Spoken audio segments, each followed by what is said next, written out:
নমস্কার, আমি অনির্বাণ ঘোষ।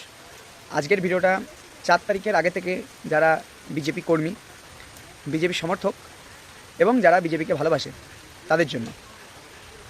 কাল সৌমিকবাবুর হাত ধরে 3 জন ভালো তৃণমূল বিজেপিতে ঢুকলো।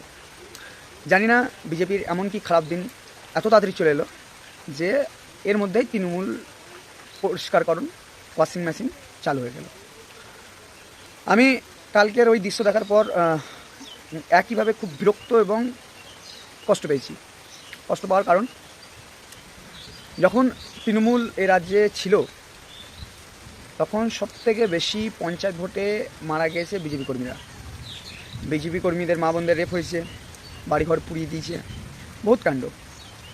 তো শ্রমিকবাবুর কাছে আমার এটাই নিবেদন, ভালো তৃণমূলদেরকে দলে আনার আগে একবার গিয়ে জিজ্ঞাসা করুন সেই মাকে, যে মায়ের সন্তান শুধু বিজেপির পতাকা টাঙানোর জন্য মারা পড়েছে। সেই স্ত্রীকে একবার জিজ্ঞাসা করুন যার স্বামী বিজেপির হয়ে প্রচার করতে বলে খুন হয়েছে।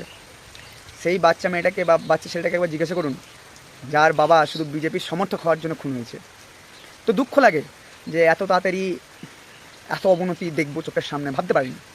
আমি দলটাকে ভালোবাসতাম, এখন বাসি, কারণ তার মতাদর্শ আমার মতাদর্শের সাথে মিল খাই। তাই আমি এটাই বলবো, जिस हाथ में शक्ति है राज तिलक लगाने की, उसी हाथ में ताकत है सर उतार लेने की।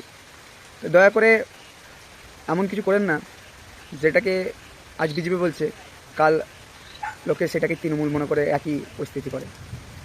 যারা কষ্ট করে লড়ে আজ গেরুয়াময় পশ্চিমবঙ্গ করেছে তাদেরকে দয়া করে কষ্ট দেবেন না, এটাই আমার বিনোদন নিবেদন।